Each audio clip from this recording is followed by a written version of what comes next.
사람은 마지막 순간이 가까이 다가오게 되면 정말 무엇이 중요한지를 더욱 분명하게 확인하게 됩니다. 평소에 바쁘게 살다가도 이 땅에서의 시간이 얼마 남지 않았음을 알게 됐습니다. 시한부 선고를 받았다고 생각해 보겠습니다. 그러면 지금까지 놓쳤던 것들 중에 정말 중요한 가치를 다시금 생각하게 됩니다. 가장 사랑하는 사람, 마음속에 남아있는 일, 끝까지 붙들고 싶은 것, 이런 점들을 생각하게 됩니다. 영화 버킷리스트를 보게 되면 시한부 선고를 받은 두 명의 할아버지가 죽기 전에 꼭 하고 싶었던 일들을 쫙 작성을 해서 하나씩 해나가는 장면을 보게 됩니다. 마지막이 가까워지게 되면 이처럼 사람은 내 마음속에 가지고 있었던 가장 중요한 가치, 가장 소중한 것을 붙잡게 됩니다. 오늘 본문을 보게 되면 우리는 전혀 다른 마지막을 마주하고 있는 예수님을 보게 됩니다. 예수님은 곧 있으시면 이 땅에서의 삶이 끝나게 됩니다. 마지막 순간이 다가왔습니다. 사랑하는 제자들에게 배신당하시고 사람들에게 조롱받고 채찍을 맞으신 뒤에 십자가를 지셔야 했습니다. 고통스러운 밤을 통과해야 됐고 이제 마지막 순간이 오는 겁니다. 그런데 그 마지막 밤에 예수님이 붙잡으셨던 것은 일반적으로 생각해 보게 되면 자기거든요. 자기 자신, 자기 유익, 내가 하고 싶었던 것들, 내가 원했던 것들, 나만 생각할 수 있는 지점이었는데 예수님은 그렇지 않았습니다. 본문이 기록하고 있는 내용은 뭐냐면 마지막 순간 예수님께서 드리셨던 기도의 내용이었습니다. 그것을 보면 예수님은 자신보다 세상에 남겨지게 될 사람들, 제자들을 마음에 품으셨고 나를 위한 기도가 없습니다. 그들을 향한 기도를 하시는 것들을 보게 됩니다. 더 놀라운 것은 제자들이 대단한 사람들이 아니었다라는 점입니다. 예수님이 말씀을 탁 하시면 하나를 가르쳐주면 열을 깨닫는 사람이 있거든요. 그들은 하나도 소화하기 힘든 자들이었습니다. 믿음이 흔들리기도 했습니다. 예수님이 힘이 있었을 때에는 곁에 붙어 있지만 힘이 사라졌을 때에는 도망칠 자들이었습니다. 배신도 하고 부인할 제자들이었습니다. 놀랍게도 예수님은 그들을 포기하지 않으셨죠. 연약함을 알고 계셨음에도 불구하고 얘네 안 되겠다, 딴 사람 찾아야 되겠다, 거절하지 않으셨습니다. 무너질 것을 아셨고 내 곁을 떠나갈 자임을 알았음에도 불구하고 놀라운 사실은 무엇이냐면 마지막 순간 나의 유익보다 나를 떠나갈 그들을 위해서 끝까지 사랑하며 기도했다라는 점이었습니다. 이것이 바로 오늘 이 자리에 앉아있는 우리에게도 너무나 큰 위로가 되는 말씀입니다. 예수님은 저와 여러분의 이름을 알고 있습니다. 요한복음을 통해서 예수님이 목자이시고 그 양들의 이름을 하나씩 부르셨다라는 말씀도 나누었습니다. 예수님은 우리의 기도를 들으십니다. 어려운 사정과 연약함도 알고 계십니다. 어느 지점이 되면 그렇게 잘 흔들리는지, 어떤 게 탁 건드려지면 무너지는지, 어떠한 유혹 앞에서 쉽게 넘어지게 되는지 알고 계십니다. 이처럼 모든 것들을 다 알고 계시니까 참 부끄럽죠. 이런 나 사랑하실까? 이런 나 제자로 삼으실까? 놀랍게도 예수님은 우리의 모든 면들을 알고 계시지만 외면치 않으십니다. 기도를 못하는 날도 있고 믿는 사람답지 못하게 생활하는 날들도 있습니다. 그때에도 예수님은 오늘 본문에 기록되어져 있는 것처럼 저와 여러분을 위해서 기도하시는 분인 줄로 믿습니다. 로버트 머리 맥체인은 이런 취지의 말을 했습니다. 예수님이 우리 집 바로 옆방에서 나를 위해서 기도하는 소리를 들을 수 있다면 수많은 사람들이 원수 앞에서도 두려워하지 않고 넘어지지 않을 것이다. 이것이 오늘 본문이 우리에게 주는 은혜입니다. 저와 여러분은 혼자서 버티고 혼자서 어떻게든 살아보려고 아둥바둥 되는 존재가 아닙니다. 우리는 예수님의 기도 안에 있는 자들인 줄로 믿습니다. 내 힘만으로 세상 속에 속하여 견디지 않고요, 나를 알고 나의 연약함에도 불구하고 나를 포기치 않으시고 기도하시는 예수님, 그 안에 머무는 자들이 저와 여러분이라는 것입니다. 오늘도 우리를 위해 기도하십니다 라는 제목으로 말씀을 나누고자 합니다. 예수님 기도 안에 머물며 어떠한 악에도 무너지지 않고 하나님이 우리에게 주신 말씀으로 거룩하게 세워지며 보내주신 세상 속에서 사명자로 살아가는 저와 여러분 되시기를 주님의 이름으로 축원합니다. 첫 번째로, 악에 빠지지 않도록 기도하십니다. 오늘 본문 15절을 보면 예수님의 기도의 내용이 나옵니다.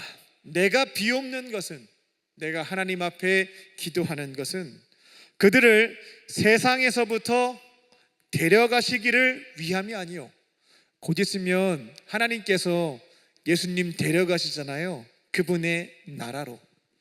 예수님이 저만 데려가지 말고요, 제자들도 좀 같이 좀 챙겨주세요, 같이 좀 데려가 주세요, 그거 구하는 거 아니다 라는 겁니다. 예수님이 어떤 내용을 지금 기도하고 있는 거냐면, 사랑하는 제자들은 여기 남아서 살게 될 텐데 그들이 악에 지지 않도록, 유혹에 빠지지 않도록 보존해 주십시오, 지켜주십시오 라고 간구하시게 됩니다. 사탄은 계속해서 하나님의 사람들을, 예수님을 믿고 따르는 자들을 유혹합니다. 죄를 가볍게 여기게 만들죠. 괜찮아, 그 정도 다 하고 사는 거야, 가볍게 만듭니다. 하나님이 주신 말씀과 명령이 있을 때에도 하나님이 정말 그렇게 하실까 의심하게 하죠. 결국 하나님이 주신 말씀을 어기도록 만들도록 유혹하는 것이 사탄이 하는 행위입니다. 이렇게 우리 주변에서 자꾸만 속삭이죠. 야, 괜찮어, 그것 갖고 왜 그래, 문제없어, 이 정도는 괜찮은 거고, 이거 하나님 말씀대로 다 못 지켜, 안 지켜도 괜찮은 거야. 사탄의 목적은 이렇게 한 번, 두 번 죄를 범하게 만드는 것, 거기에 있지 않습니다. 죄를 범하게 만든 뒤에 우리에게 속삭이는 내용이 달라지게 되는데요, 아까는 뭔가 좀 격려하고 위로하고 죄 짓는 것이지만 응원하는 것처럼 느껴졌는데, 그렇게 넘어지게 되면 말투가 바뀌어버리게 됩니다. 너 이제 안 돼. 야, 너 같은 인간이 무슨 하나님 믿는다고 얘기하냐, 너 하나님께 갈 수 없어, 너 용서받지 못해, 그 죄 하나님 용서 안 하신다. 우리를 부끄럽게 만들고 두렵게 만든 뒤에 결국 최종적으로 목적하는 게 뭐냐면 하나님으로부터 떨궈내는 거예요. 하나님으로부터 멀어지게 만드는 것, 관계를 깨트리는 겁니다. 하나님 없이 사는 인생으로 만드는 것이 사탄의 유혹의 목적이다라는 겁니다. 성경은 이 사실을 창세기 3장부터 시작부터 분명히 보여주고 있죠.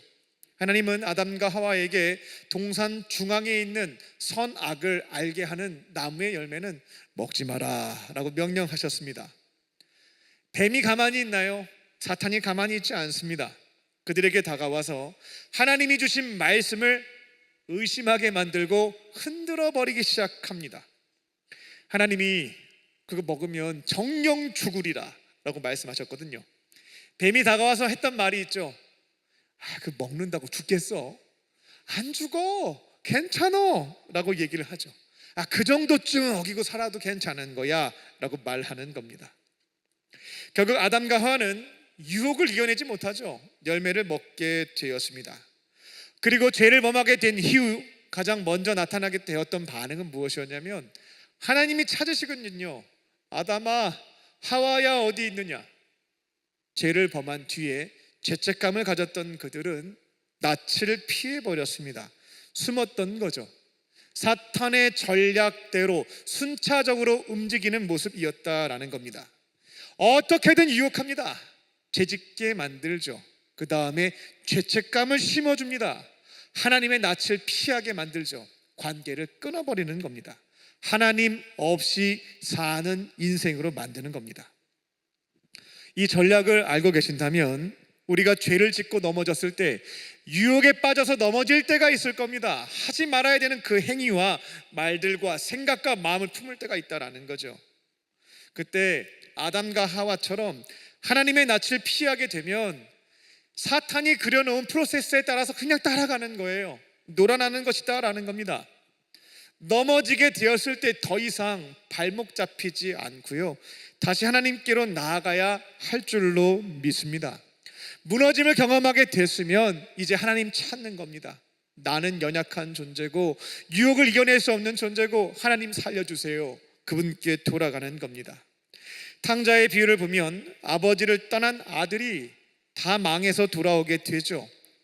노예로 대해 주십시오 라고 말하지만 아버지는 달려가서 끌어안았고, 무슨 소리하고 앉아있냐, 네가 왜 노예냐, 내 아들이지. 금가락지 끼워주고 신발 갈아 신기고 옷도 갈아입히게 됩니다. 예수님은 악이 얼마나 교묘하게 사람들을 무너뜨리고 하나님으로부터 멀어지게 만드는지를 알고 계셨어요.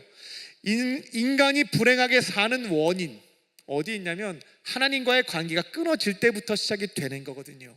사랑하는 제자들이 죄에서 넘어지고 하나님으로부터 끊어지지 않도록 하기 위해서 오늘 이 기도의 내용을 하나님께 간구했다라는 겁니다. 너무나 유혹이 많은 세상 속에서 제자들이 살게 될 텐데요, 흔들릴 것 알았고 두려움 속에서 넘어지고 도망칠 것도 알고 계셨습니다. 곧 있으면 베드로가 예수님 모른다고 부인할 것도 알고 계셨고요, 예수님은 사랑하는 제자들이 넘어지게 되고 유혹의 무너짐도 알고 계셨지만 포기하지 않았습니다. 하나님께서 이들을 지켜주시기를, 어떤 일이 있어도 하나님 곁을 떠나지 않기를 간절히 빌었다라는 겁니다. 아버지, 저들이 악에 빠지지 않도록 보존해 주십시오. 지켜주셔야 합니다. 넘어지는 순간들이 분명히 있을 텐데 하나님 곁을 떠나지 않도록 꽉 붙잡아 주십시오. 이게 마지막 기도의 내용이었다라는 겁니다. 베드로가 바로 이 중보 기도를 통해 은혜를 경험했던 산 증인입니다. 고난과 위기 앞에서 유혹을 이겨내지 못하고 자기 살겠다고 예수님을 부인하게 되었죠. 하지만 베드로의 이야기는 그렇게 끝나지 않습니다. 부활하신 예수님이 베드로를 찾아오시게 되었고, 무너졌던 베드로, 예수님 곁에 머물렀던 베드로 회복시키셨습니다. 누가복음 22장을 보게 되면 예수님이 베드로에게 이렇게 말씀하신 대목도 있어요. 내가 너를 위해서 기도했어. 너의 믿음이 떨어지지 않도록 내가 너를 위해서 기도했어. 베드로가 무너짐 속에서도 예수님 곁에 머물 수 있었던 것, 그가 회복될 수 있었던 것은 의지가 강력해서 신앙이 좋아서 아닙니다. 예수님께서 그를 위해서 기도하고 계셨고 하나님께서 기억하시고 붙잡아 주셨기에 유혹에 넘어진 베드로가 예수님 곁에 머물며 회복될 수 있었다라는 겁니다. 이것이 바로 은혜죠. 우리가 기도하기 전에 예수님은 우리를 위해서 먼저 기도하고 계십니다. 우리가 예수님을 찾고 붙잡는 것 같죠? 그것보다 먼저 예수님이 우리를 찾고 계시고 붙잡고 계십니다. 인생을 살다 보면 원치 않는 잘못을 할 때가 있습니다. 실수할 수 있고요, 처참한 실패와 잘못을 저지를 때가 있습니다. 넘어지지 말아야 되는데 유혹에 넘어질 때도 있습니다. 그때마다 끝났다고 생각하지 마세요. 예수님이 우리를 위해서 기도하고 계십니다. 우리가 하나님 곁에서부터 끊어지지 않도록 보존되도록 기도하고 계신다라는 겁니다. 유혹을 이겨내지 못하고 죄를 범하게 될 때 사탄은 계속해서 정죄하는 소리를 우리 귀에 들려주게 됩니다. 포기해라, 끝났다, 너 다 망가졌다, 기회 없다, 돌아갈 염치가 있다면 돌아갈 생각하지 마라. 어떻게든 하나님으로부터 멀어지게 만들고자 하는 사탄의 속임수와 전략에 넘어지지 마십시오. 예수님은 그 순간에서도 우리 곁에 머물며 우리가 하나님 곁에서부터 떨어지지 않도록 기도하고 계신다라는 겁니다. 그것을 기억하고 붙잡고 아버지 곁으로 걸어가게 될 줄로 믿습니다. 예수님은 오늘도 우리를 위해서 기도하십니다. 이름을 알고 있고 기도를 듣고 있고 이걸로 끝나는 게 아니에요. 감동 그 자체예요. 우리 곁에서 우리를 위해서 기도하고 계십니다. 악에 빠지지 않도록, 넘어졌을 때 하나님으로부터 멀어지지 않도록, 절대 끊어지지 않도록 기도하고 계신다라는 겁니다. 예수님의 기도 안에서 정죄의 소리에 속아 넘어가지 않고 붙들어 주시는 은혜를 기억하며 넘어질 때마다 하나님께 소망이 있음을 기억하며 그분 곁으로 걸어가는 저와 여러분 되시기를 주님의 이름으로 축원합니다. 둘째로, 말씀으로 거룩해지도록 기도하십니다. 16절입니다. 예수님이 기도의 내용에서 이렇게 고백하시죠. 내가 세상에 속하지 아니함 같이. 세상 속에 살고 계셨죠. 하지만 세상에 속하지 아니함 같이 나의 제자들도 이제는 세상에 속하는 사람들이 아닙니다. 예수님은 우리 삶의 한복판으로 찾아오신 분이셨어요. 사람들 사이에 사셨죠. 산속에 깊이 들어가서 혼자 수양하시면서 가끔씩 찾아오는 사람과 차 마시면서 대화하신 분이 아니었습니다. 사람들 곁에 계셨고 죄인들과 식사하셨고 병든 자들과 가난한 자들, 공동체 안에서 멀리 밀려진 사람들, 소외받는 자들과 가까이 사셨습니다. 하지만 예수님은 세상에 살고는 있었지만 그곳에 소속되신 분은 아니었다라는 겁니다. 예수님의 소속은 어디였냐면 하나님이셨죠. 하나님께 속한 자로서 비록 세상 안에 머물고 있다 할지라도 아버지 하나님께서 원하시는 것, 그 뜻에 따라 살아가셨던 것이 예수님의 인생이었습니다. 우리도 마찬가지입니다. 우리는 가정 속에서 살죠. 학교와 직장과 취업을 준비하는 현장 안에서 살고 있습니다. 같이 지내는 이들과 관계를 맺고 있고요. 하지만 우리는 세상 안에 살고 있긴 합니다만 세상에 속한 사람들은 아니에요. 우리는 누구에게 속해 있냐면 우리의 소속은 하나님 나라, 우리는 하나님께 속한 자들인 줄로 믿습니다. 예수님께서 우리를 부르셨고요, 저 십자가의 은혜로 죄를 용서해 주시고 하나님 나라의 시민들로 삼아 주셨어요. 그분의 사랑받는 자녀가 되게 하셨다라는 겁니다. 그러므로 우리는 세상 안에서 세상에 머물러 있지만 하나님께 속한 자들로 그들처럼 살 수는 없다라는 겁니다. 이것을 성경은 뭐라고 얘기하냐면 거룩이라고 말합니다. 거룩은 단순히 점잖은 사람 되는 거 아닙니다. 매너 좋은 사람이 되는 것도 아니고 좀 가까이 다가가기에는 좀 어려운 종교적인 분위기를 물씬 풍기는 것, 이런 것을 거룩으로 생각하는 경향이 있는데 아닙니다. 성경이 말하는 거룩의 뜻은 무엇이냐면 구별됨이에요. 구별되다라는 뜻을 갖고 있습니다. 하나님께 속한 사람으로서 하나님이 내게 주신 말씀을 기준 삼아 살아가는 사람, 그러니까 세상 사람들과 구별되는 거죠. 이게 바로 거룩입니다. 예수님은 17절에서 이렇게 기도하십니다. 사랑하는 제자들이 진리로 거룩하게 하옵소서. 아버지의 말씀이 바로 진리입니다. 예수님은 제자들이 세상에서 빠져나와서 나랑 같이 천국 가자, 하나님 같이 데리고 갈 수 있게 해주세요, 이런 구하시지 않았습니다. 이 땅에 머무는 동안, 사명이 있는 동안 세상에서 머물게 될 텐데 그때 세상에 푹 빠져 살지 않고요, 나처럼 하나님께 속한 사람으로 하나님이 주신 진리의 말씀 붙잡고 거룩하게, 구별되게, 용기 있게 살아갈 수 있도록 기도하셨다라는 겁니다. 여기서 우리가 기억해야 될 점이 있습니다. 우리가 말씀을 잘 배우고 말씀을 잘 지켜서 하나님의 사람이 되는 것 아닙니다. 예수님께서 먼저 은혜로 우리를 불러주셨고 예수님께서 십자가의 은혜로 정말 값없이 우리를 하나님께 속한 사람으로 삼아 주셨습니다. 거룩한 삶이라고 하는 것은 상급받기 위해서, 구원받기 위해서 하나님 자녀 되보려고 하는 거 아니다라는 겁니다. 거룩한 삶은 이미 우리를 용서해 주시고 하나님의 자녀 삼아 주신 그분의 은혜에 대한 반응이다라는 겁니다. 하나님의 사랑을 한번 얻어보려고 거룩하게 사는 것 아닙니다. 이미 너무나 넘치는 은혜와 사랑을 주셨기에 아버지의 말씀대로, 진리이신 말씀대로 살아가는 것이다 라는 겁니다. 예수님이 이 땅에 사시는 동안에 가장 거룩하게 사신 분이셨죠. 광야에서 사탄이 예수님을 시험했을 때를 기억해 보십시오. 40일 동안 주야로 금식하셨잖아요. 얼마나 배가 고프시겠어요. 한 끼 금식만 해도 눈앞에 통닭이 날아다닌다고 하더라고요.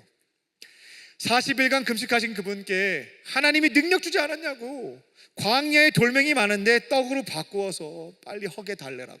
이게 사탄의 유혹이었거든요. 아예 성전에서 좀 뛰어내리라고, 그러면 천사들이 지켜줄 텐데 단번에 스타 되지 않겠냐고, 명예 얻지 않겠냐고 유혹도 했습니다. 자기한테 절만하면 앞으로 공생의 기간 동안에 그 고생하지 말고, 잠자리가 없어갖고 오늘 밤 어디에서 자야 되나 이런 거 고민하지 말고, 나에게 내가 가지고 있는 부귀와 영화 다 줄 테니까 절하라고, 아까 적당히 타협하라고, 뭐 이런 것도 유혹하게 되는 거거든요. 그때 예수님이 이렇게 답변하셨죠. 기록되었으되.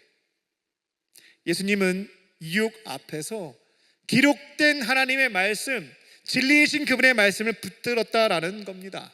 그 말씀을 붙잡고 사탄을 물리쳤고 말씀하신 그 바대로 살아가셨다는 거죠. 이게 바로 거룩입니다. 거룩은 유혹 없이 깨끗하게 사는 것 아니고요, 유혹이 몰아친다 할지라도 하나님을 딱 붙잡고 진리이신 그 말씀을 내 삶의 기준으로 붙잡고 살아가는 것입니다. 한 청년을 만나서 이야기를 듣게 되었는데 소개해 드립니다. 회사를 다니고 있었는데 물건을 이렇게 포장해서 보내야 되는 역할을 하고 있는데 이 유통기간이 다 된 거예요. 근데 라벨을 바꾸라는 겁니다. 괜찮다고, 문제없다고, 바꾸어서 발송하면 된다고. 이제 그 상황이 된 겁니다. 주변에서 문제의식 없이 다들 하고 있었고, 근데 자기는 마음이 괴로운 겁니다. 하나님이 주신 선한 양심에 따라 속이는 거 안 되는데 너무 괴로웠던 겁니다. 말씀 앞에서, 신앙 앞에서 이건 아니다 라고 느낀 거죠. 그래서 그만두고 저를 찾아온 거예요. 제가 차 마시면서 잘했다, 근데 저기 다른 직장을 이미 구해놨지 했더니만 대책 없이 그만둔 거예요. 그래서 제가 다음번에는 조금 지혜가 필요한데 그만두기 전에 좀 직장을 구한 다음에 그렇게 그만두는 것도 괜찮을 수 있겠다 라는 조언도 좀 해주었습니다. 직장을 잃어서 힘이 들다고 하더라고요. 거룩을 택했는데 그렇게 그만둔 뒤 2달의 시간이 지났는데 새로운 직장을 구하지 못하고 있는 형편이었습니다. 여러분이 거룩한 삶을 택한다고 해서 그 길이 갑자기 뻥 뚫려가지고 만사 형통하고 내 삶이 좋아지고 복되는 것 아닐 수 있습니다. 하지만 분명한 것은 무엇이냐면 하나님의 말씀 때문에 거룩을 선택한 그 형제를 하나님께서 결탄코 잊지 않으신다라는 겁니다. 하나님께서 말씀 때문에 손해를 감수했던 그 걸음을 외면치 않고 함께해 주실 줄로 믿습니다. 예수님은 오늘도 우리를 위해서 기도하십니다. 세상 한복판에서 살고 계시잖아요. 주일날 교회에 오는 시간 제외하고는 너무나 많은 유혹과 죄가 꿈틀대고 있는 세상 한복판에서 살고 있는 것이 여러분의 현실일 겁니다. 그때마다 예수님께서 기도하고 계심을 기억하세요. 아버지여, 내가 세상에 속하지 않은 것처럼 이들도 하나님께 속한 자들입니다. 용기 있게 진리이신 말씀에 따라 걸어갈 수 있도록 지켜주십시오. 예수님이 기도하심을 기억하고 용기 있게 여러 가지 상황 속에서 거룩을 택하며 걸어가실 줄로 믿습니다. 모두가 괜찮다고 말해도 자꾸 양심이 찔러요. 그러면 기도의 자리에서 물어보십시오. 다 괜찮다고 하는데 하나님 정말 괜찮은 거 맞나요? 말씀 앞에서 내가 가지고 있었던 기준이 흔들리고 하나님이 말씀하시는 것이 사람들이 했던 것과 달라지게 되었을 때 예수님이 기도하고 계심을 기억하며 용기 내어 붙잡고 걸어가는 것이 저와 여러분이 될 줄로 믿습니다.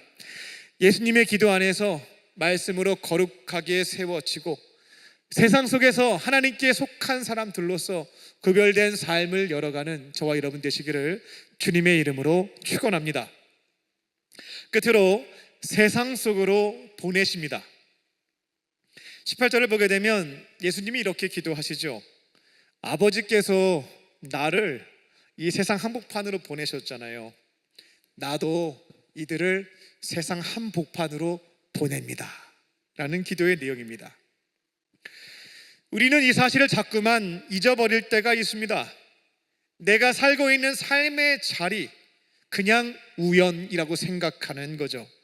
어쩌다 보니 이 집에 태어나게 되었고, 어쩌다 보니 이 직장을 다니게 되었고, 성적이 잘 나오지 않아서 이 대학에 가게 되었고, 어쩌다 보니 이 교회에 다니게 되었고, 저 사람들과 어울리고 있다, 이렇게 생각하는 거죠.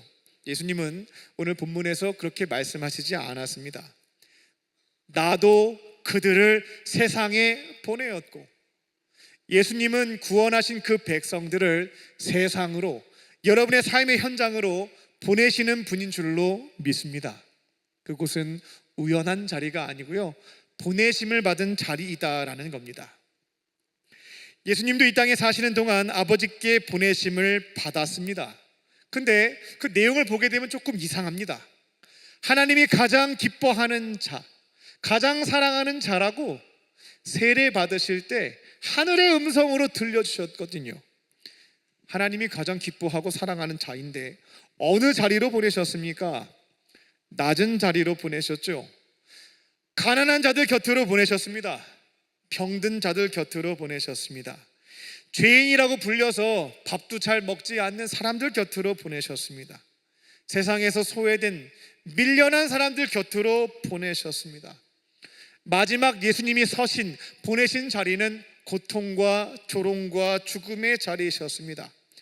가장 사랑하고 가장 기뻐하는 아들을 가장 아프고 낮은 곳으로 보내셨던 겁니다.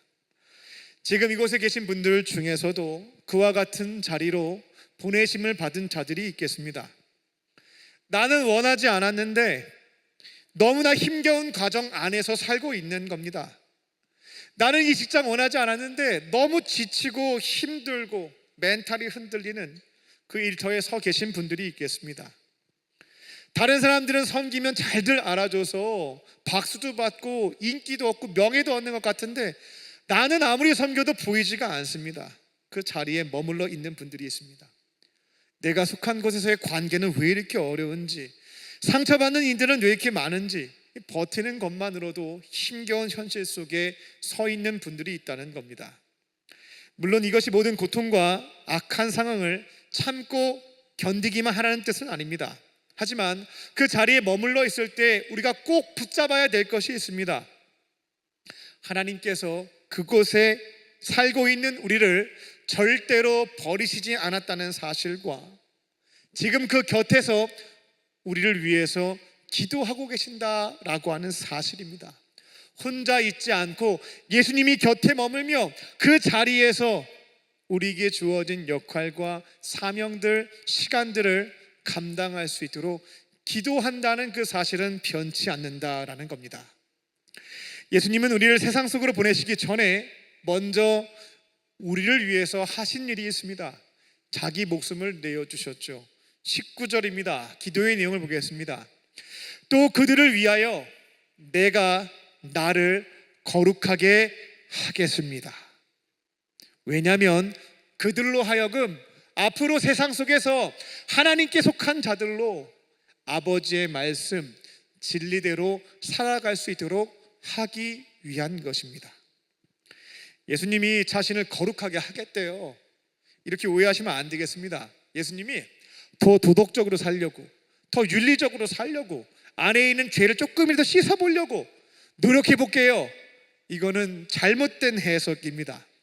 예수님은 죄가 없으신 분이죠. 이 말씀의 의미는 무엇이냐면 예수님이 우리들 제자들을 위해서 하나님께서 내게 해주신 말씀, 하나님의 명령, 십자가 사명을 온전히 감당하겠습니다 라는 의미를 담고 있는 표현이에요. 예수님은 우리들을 위해서 십자가를 피하지 않았습니다. 우리의 죄 용서하시기 위해서 우리가 세상에 속한 진노의 자녀로 살지 않고요, 하나님께 속해서 그분의 말씀에 따라 거룩하게 살아갈 수 있도록 하나님이 주신 말씀, 명령입니다. 십자가에서 자기의 목숨을 들이셨던 겁니다. 우리는 원래 하나님께 속한 사람 아니에요.